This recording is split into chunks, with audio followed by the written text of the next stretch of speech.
টাঙ্গাইল গেছি, ও বাবা এক নেতা, আমার এলাকার এক নেতা ধরে আমাকে জরা ধরে শিক্ষুর কা হুজুর দোয়া করেন, কম দোয়া আসতেছে না, কম বাদ যাবেন না, কয় না হুজুর দ্বিতীয় স্বাধীনের পরে বাড়ি ছেড়ছি। কম বাড়ি ছেড়ছেন কে? কয় কে অন্যায় কি করছে? তুমি এলাকা তো আরো লোক আমি দিক করছে, তারা পড়ালে না, তুমি বলেন না কাকা হুজুর দোষ আছে। কি ভয়, কি ভয় যে যে অন্যায় করছি জনগণ ধরে বলেছে আমরা চুলো বেরবে, কথা বল।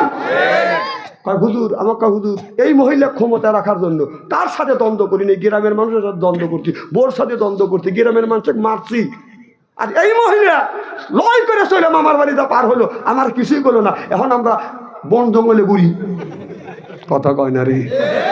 এমন লোকের পিছনে ঘুরলে সেই তোমার থুইয়া কিভাবে দিল্লি যা মামুর বাড়ি দেখালে কলা খাচ্ছে, আর তোমরা বন জঙ্গলে খালি বাঁচতেছ, আর ধরেই খালি তোমার জেলের মধ্যে ঢুকাচ্ছে।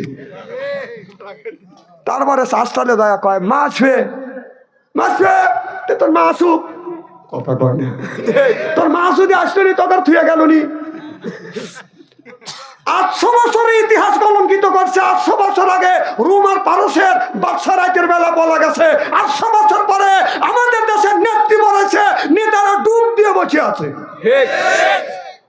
দেশটা দেউলিয়া বানাইছে সাবেক প্রধানমন্ত্রী, দেশটা দেউলিয়া বানাইছে সাবেক প্রধানমন্ত্রী, সোনা দেশটা শোষণ করলো লুইটা পুইটা খাইয়া দে প্রধানমন্ত্রী। কোথায় রইলেন কামরুল ইসলাম, কোথায় কাদের কাকা, কই গেল সে ওই মহিলার শ্যাতাং শ্যাতাং কথা। কোথায় রইলেন কামরুল ইসলাম, কোথায় কাদের কাকা, কই গেল সে ওই মহিলার শ্যাতাং শ্যাতাং কথা। ওই দলের মানুষকে ভাষাইয়া, দলের মানুষকে ভাষাইয়া দিল্লি করলে ভাষা দে প্রধানমন্ত্রী। 41 সাল পর্যন্ত ক্ষমতায় থাকিবে, নমরুদের মতো দেশটা শাসন করিলে।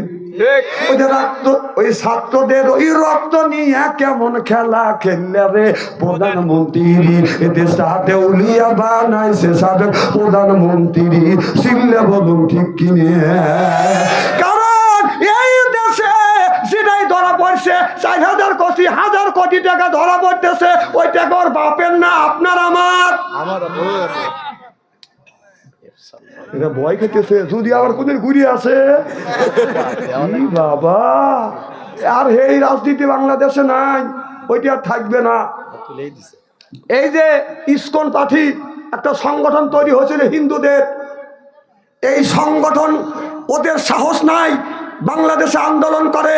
বাংলাদেশের ওই দলের কিছু পাও চাটা গোলামেরা আপনার আলো চাল মাখা, মাটির সাথে মাখা, এখানে তিল্লিক ভরা, গায়ে গলাতে আপনার পতিয়া পরা, ওরাই মিছিল করছে সরকারের বিপক্ষে, কোনো হিন্দু যায় নাই। বাবা ঠিক করে ভয় খেতেছে, লাইলা ইল্লান তখন যখন ঠিক কিনা জানেন না তো খবর। হ্যাঁ চালাবো তো, চলতেছে না তো, যা করছে দেশটা সারা সর্বনাশ করে ফেলছে। এই দেশটা কত আগে যেত জানেন? 50 টাকার কাম করছে, 50,000 টাকা খাইছে। আমার ঠিক বাচ্চা কয়, আমি তোমার চিনি না। আমার ভাইয়ের আমার ভালো করে লক্ষ্য করে শুনুন, নবীর এক সাহাবী প্রত্যেক দিন নামাজ পড়িয়া, নবীর সাহাবী বাদান বাদান উঠে চলে যায়, মোনাজাত করে না, রাসূলের ওয়াজ শোনে না। নবীর এক সাহাবী লাফ দিয়ে দেখে দেখে বলে, ইয়া রাসূলুল্লাহ, ইয়া হাবিবাল্লাহ, আপনার একটা সাহাবী প্রত্যেক দিন আপনার সালাম শেষ, আপনার ওয়াজ নসিহত আমরা শুনি গো নবীজি। ওই সাহাবী ওয়াজ নসিহত শোনে না, দৌড়া বাড়ি যায়, কারণটা কি? নবী গো, আমি আপনাদের কাছে বিচার চাইলাম। এক পর্যায়ে মসজিদে যতগুলি সাহাবী ছিল বাদান বিচার চাইল। নামাজ শেষে ওই সাহাবী যখন আমার নবী ডানের থেকে যখন বামে সালাম ফিরছে, সাহাবী যখন বাদান দাঁড়িয়ে গেছে, বাড়ি চলে যাবে, আমার নবী বলে, সাহাবী রে তুমি দাঁড়িয়ে যাও, আমার সব সাহাবী তোমার নামে অবজেকশন দিছে, তুমি কেন প্রত্যেক দিন নামাজ শেষে আমার বয়ান শোনো না, মোনাজাত করো না, না করে তুমি বাড়ি যাও, কারণটা কি কি হয়েছে? সাহাবী বলে, ইয়া রাসূলুল্লাহ, ইয়া হাবিবাল্লাহ, এই মানুষের মধ্যে বলতে আমার লজ্জা লাগে, তারপরও আমার বলতে হয়। আমার সাহাবী বাইরে জানে না। আমার গায়ে যে একটা পোশাক দেখতেছেন, এই একটাই পোশাক, আমার বাড়িতে তেমন ভালো পোশাক নাই। আর যখন নামাজের সময় হয় এই পোশাকটা গায়ে দিয়ে আমি নামাজ পড়ি। হুজুর বাড়িতে যাই আমি আপনার বাড়িতে খনন করা আছে, কূপ কাটা আছে, ওই কূপের মধ্যে আমি নামি, এই পোশাকটা আমার বিবিরে দেই। আমার বিবি আপনার সময় মতে নামাজ পড়ে। চিল্লে যখন মারহাবা। আমার নবী এই কথা শুনলে সাহাবীরা আর কোনো কথা বলে না। সাহাবীদের চোখ থেকে বাদান পানি টাচ টাচ করে বাদান জমিনে পড়তেছে। আমার নবী সাহাবীদের নিয়ে বাদান বাসায় চলে গেছে। যায় দেখে ওই সাহাবীর বাদান একটা ছেলে আছে, পিঠ মোড়া করে বেঁধে রাখছে। এবার হযরত ওমর উকি দিয়ে দেখে ছেলেটাকে বেঁধে রাখছে, ছেলেটা কাঁদতেছে।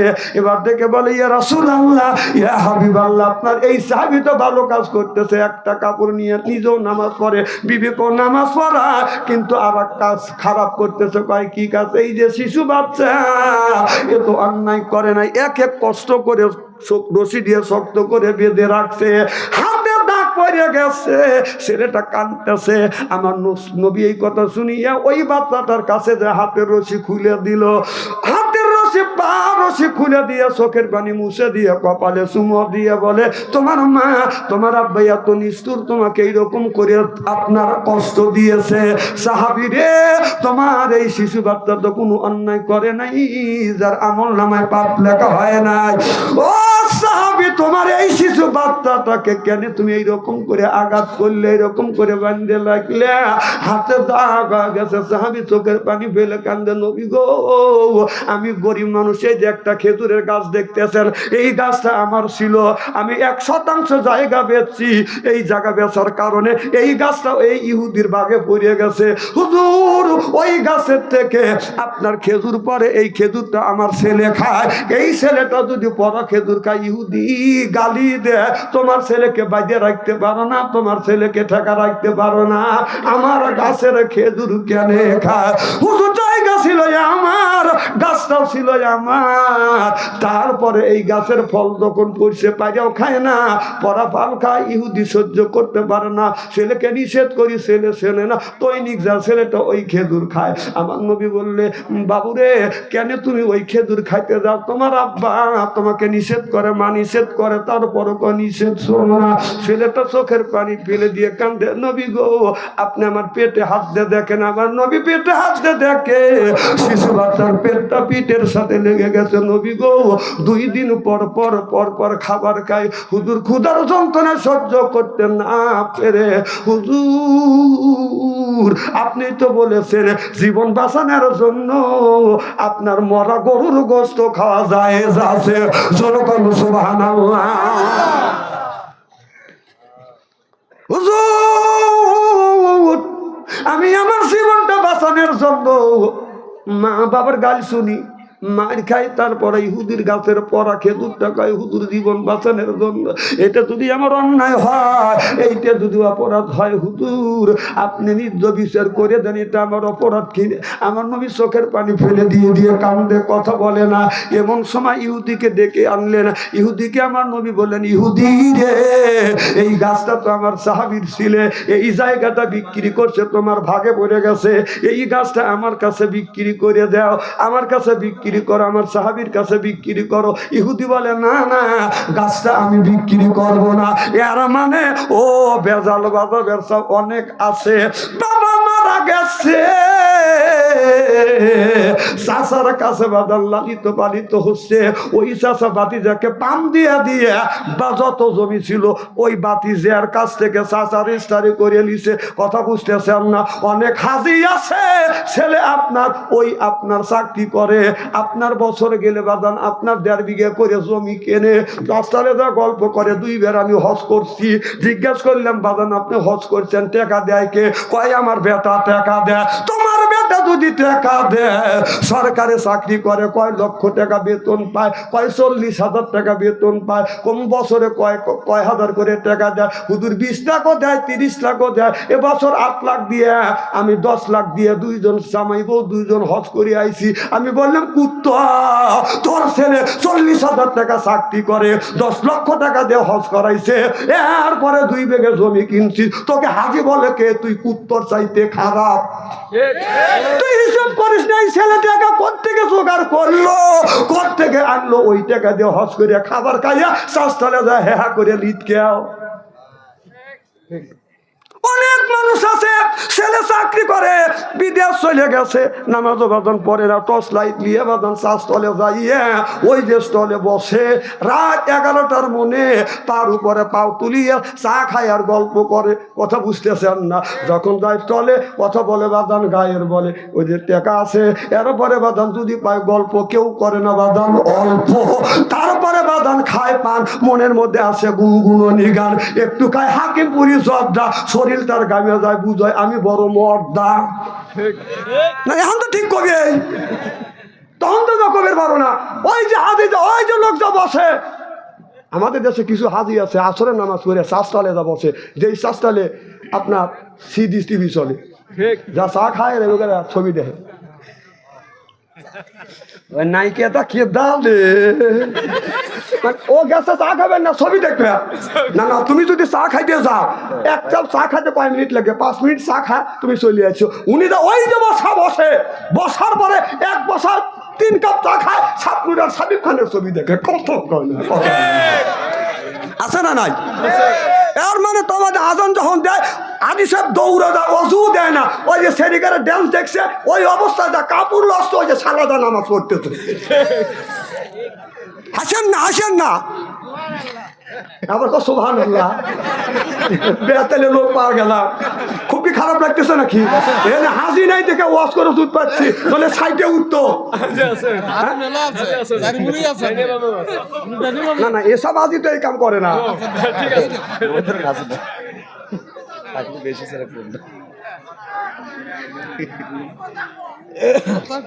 খুব খারাপ লাগতেছে নাকি? একটা তাকবীর দেন তো দেখি।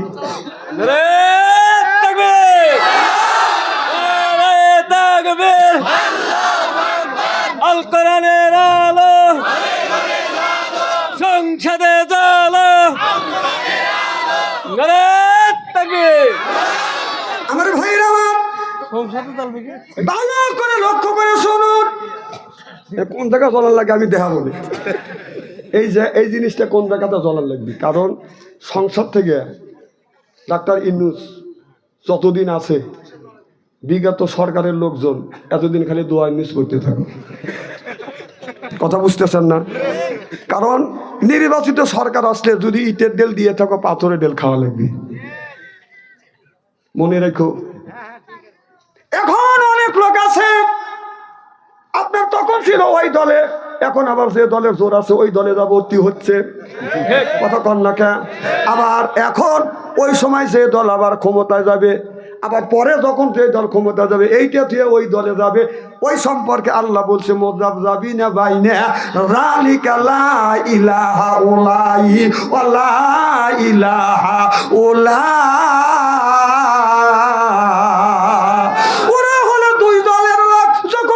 ক্ষমতা যায় সেই দলে বাদান গড়াগড়ি করে। এরা হলো গোল আলু মার্কা মানুষ। বাদান গোল আলু মার্কা মানুষ আছে। গোল আলু বাদান আপনার মাছের মধ্যে দিয়ে খাওয়া যায়, কাইটে পাঙাশের মধ্যে দেওয়া যায়, গরুর গোস্তের মধ্যে দেওয়া যায়, খাসির গোস্তের মধ্যে দেওয়া যায়, ব্রয়লারের মধ্যে দেওয়া যায়, ভর্তা করে খাওয়া যায়, গড়া দিলে গড় গড় করে গড়ে। তাহলে এই আয়াত 1450 বছর আগে আল্লাহ নাযিল করছে। এইটা যদি বলি পাঁচজন থেকে রাজনীতি করতেছে। আরে কত সবনে দেখলাম, কুল্লাবারও সবন নাই, একটা তো নাই কে ভাই।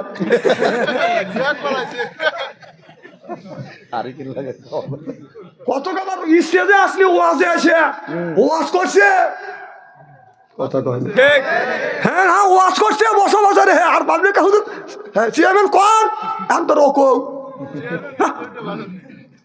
এখন আমার খারাপ করে রেখে বসে থাকছি। ও সামনে যায় আপনার গজল গাছে ওয়াজ করছে, প্যান দিয়ে গন্ধ আরো কয় কোন কোন মানে আমরা যে আলেম আমাদের গুরুত্বই নাই কে কথা কোন আর আজকে আচ্ছা বক্তৃতা দিয়ে দেখ তোকার কি করে স্যান্ডেল দিয়ে বেরিয়ে কথা করো না না কথা কি অবাস্তব বলতেছি যা কোরআন হাদিসের জ্ঞান নাই তুই স্টেজে এসে কি বলবি হ্যাঁ এই যে তুকু মন্ত্রী ছিল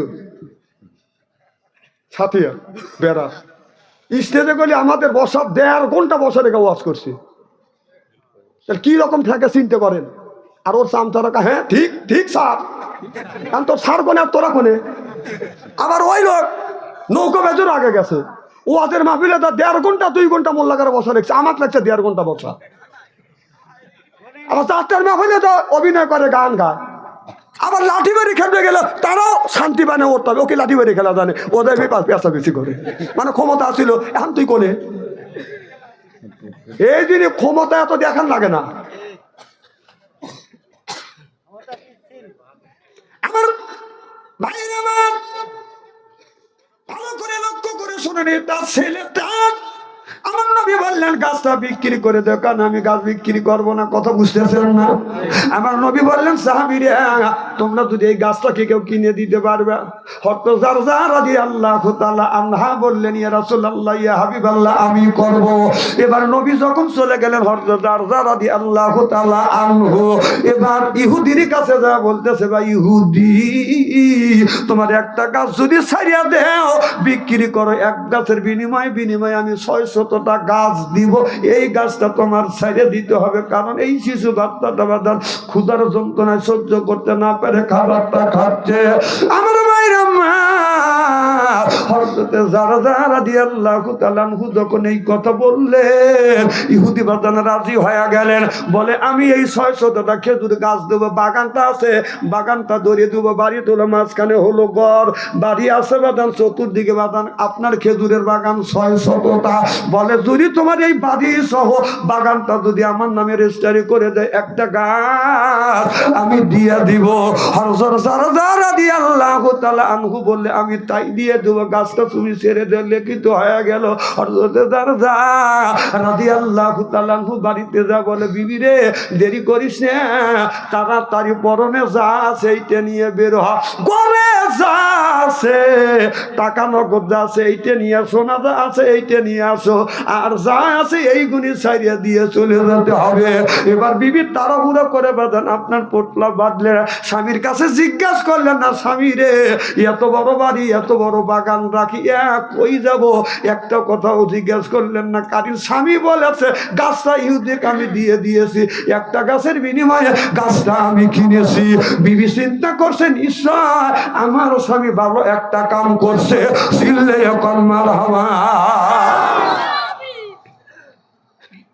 হযরতে জারজা রাদিয়াল্লাহু তাআলা আনহু বাগান ওই শিশু বাচ্চাকে যা বললো বাবা রে আজকে আর ভয় না এই গাছটা আমি তোমাকে কিনে দিছি এই গাছটা কিনে দিছি জারজার বিবি বললে কেন এই কাজ করলে এই শিশু বাচ্চা কাঁদতেছিল এখন জারজার স্ত্রী বলে এই ছেলেটা যদি আমার এরকম হইতো আমি এই ধরনের কাজ করতাম স্বামী আপনি যা করছেন ভালোই করছেন আল্লাহ নবীর কাছে খবর চলে গেল আল্লাহ নবী হযরত জারজার চেহারার দিকে তাকাইয়া সাহাবীদেরকে ডেকে ডেকে বলে সাহাবীরা রে পরোপকারী মানুষ যদি দেখতে চাও জান্নাতি যদি মানুষ দেখতে চাও হযরত জারজা রাদিয়াল্লাহু তাআলার চেহারার দিকে তাকাও চিল্লে কোন সুবহানাল্লাহ এই ধরনের কাজ নবীর সাহাবীরা বাদান করেছে আর আমরা ওই যে বাতিজা বাদান এতিম মানুষ বাবা সত্য দিয়ে মারা গেছে ও বাদান চলতে পারে না চাচা কয় বাতিজা জায়গা বেশ যদি 22 জায়গা 2% বেচছে 5টা গাছ বাঁধিছে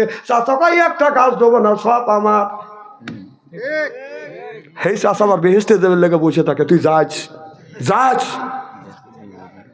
নবী কি বলছে ওই এতিম দেখিলে তোমরা মিষ্টি কথা কইও ওই এতিম দেখিলে তোমরা মিষ্টি কথা কইও কাছে যাইয়া মাথায় হাত বুলাইয়া দিও আমার নবী এতিম ছিলেন মাটিতে পিতা হারাইলে ববেতেই আমার নবী এতিম হইলে ছিলে এখন ঠিক কিনে আমার ভাইরা আমার মুসলমান ভাইরা, আল্লাহর হাবিবের প্রিয় উম্মতেরা, ভালো করে লক্ষ্য করে শুনুন। অবাদান মানুষকে কষ্ট দেওয়া যাবে না, অন্যায় করা যাবে না, মানুষের হক অবাদান মাইরিয়া খাওয়া যাবে না।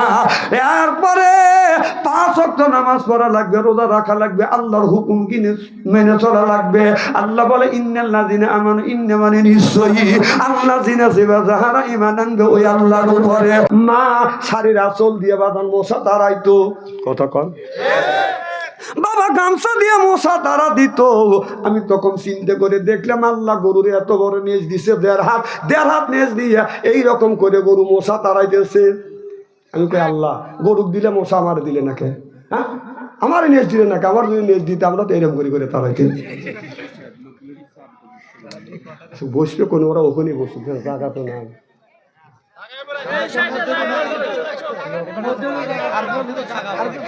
এদিকে চাপে বসেন, লা ইলাহা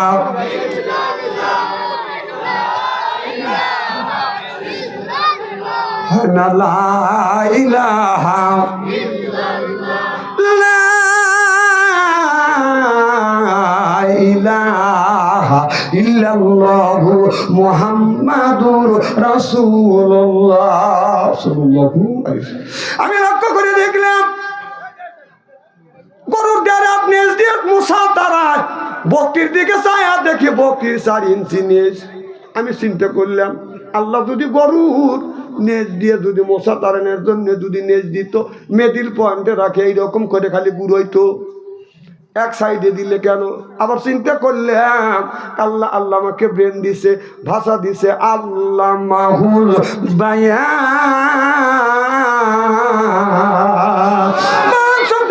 জ্ঞান, বিবেক, বুদ্ধি, চেতনা, মেগা প্রজ্ঞা, ভাষা। সুবহানাল্লাহ বললেন না? আমি বান দিয়ে চিন্তা করে দেখলাম গরুকে 1.5 হাত নেজ দিছে আপনার মশা তাড়ানোর জন্য। বকরি কেন 4 ইঞ্চি দিল? 4 ইঞ্চি নেজ দেখি মশা এরকম করে তাড়ান দেবে? আমার অন্তর চোখ খুলে গেল। না না, কুকুরে কাল্লা 1.5 হাত নেজ দিছে, এই নেজটা বেগাইয়া 5 পাতি দেখাই মানছে, দেখ কে কোন জাতি যাইরেছে না পরিচয় কথা বার্তায় খাতাসের গায়ে তোরে দিলে যাইত গণ কি কখন যায় উত্তর নেজটা এতই বাঁকা, তেল দিলে হবে না সোজা, সকল কি আর হবই তাজা, মরা গরু যতই খায় চিল্লা বলুন ঠিক কিনে।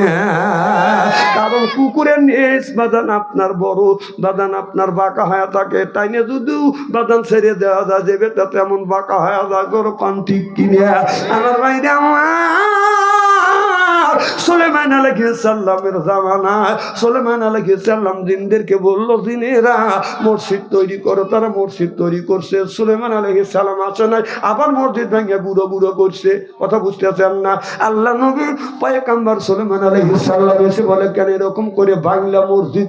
বলো হুজুর আমরা কাজ চাই, মসজিদ বানাইছি, কাজ নাই, বসে থাকতে পারি না, মসজিদ ভেঙে ফেলাইছি, কাজ না দিলে আবার ভাঙবো। সুলেমান আলাইহিস সালাম বলে, মসজিদ বানাই আমার কাছে যাস, তোকে কাজ দেবো। মসজিদ আবার বানাইছে।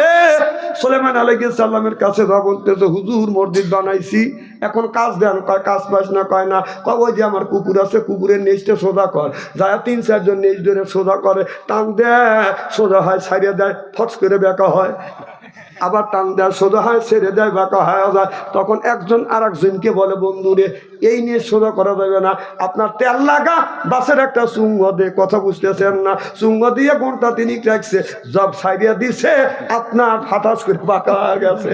তখন চিন্তা করছে এই কাজ জীবনে শেষ হবে না, জনগণ ঠিক কিনে।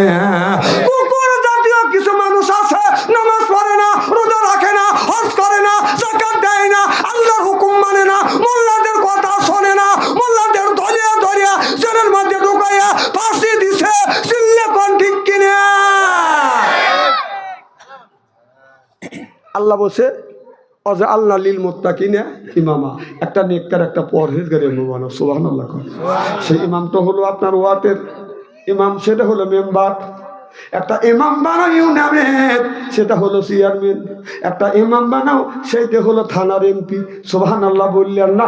সেই ইমাম আপনি বানাতে যাবে, এই ইমামটা 15-16 বছর আমরা বানাইতে পারি নাই। মন গড়া ইমাম বানাইছে, যে ইমাম সুদ খাইছে, ঘুষ খাইছে, বদমাইশি করছে, লুচ্চমি করছে। কত কন ভোট দিতে পারি নাই, ভোট হলো ইমানের একটা অঙ্গ, ওরা জোর করে নিছে। আমার এলাকায় এক ভোট হচ্ছে, এক মুরব্বী চিন্তা করছে কখন মরি কখন বাঁচি, জীবনের শেষ ভোট দিয়ে আছি। গেছে, তখন বলতেছে চাচা আপনার ভোট হয়েছে। কও কি বাপু? শেষ ভোট দিতে আসলাম। খালি আপনার দেওয়া নেই, চাষির দেওয়া হয়েছে। কও কি বাপু? তোমার চাষি মানে 6 মাস আগে মরছি। ভোট দিয়ে গেল, তোমার চাষি 6 মাস আগে মারা গেছে। ভোট দিয়ে গেল, আমার সাথে দেখা করলো না। এই কয়ে নিয়ে চত্বর আছে, মাঠের মধ্যে ভরে গড়াগড়ি শিখুন। পুলিশ বাসে ভু দিছে, সরো এই কি হয়েছে চাচা, কি আপনার গাড়ি দিচ্ছে? কর, তখন বিচার করবো। বাবা বিচার করো, 6 মাস আগে বউ মরছে, ভোট দিয়ে গেল, আমার সাথে দেখা করলো না। পুলিশ বোমার মুখে দিয়ে হইরি হুমার পায় না। এই ঘটনা ঘটছে কিনা? কথা কয় না। যখন ঘটছে কিনা?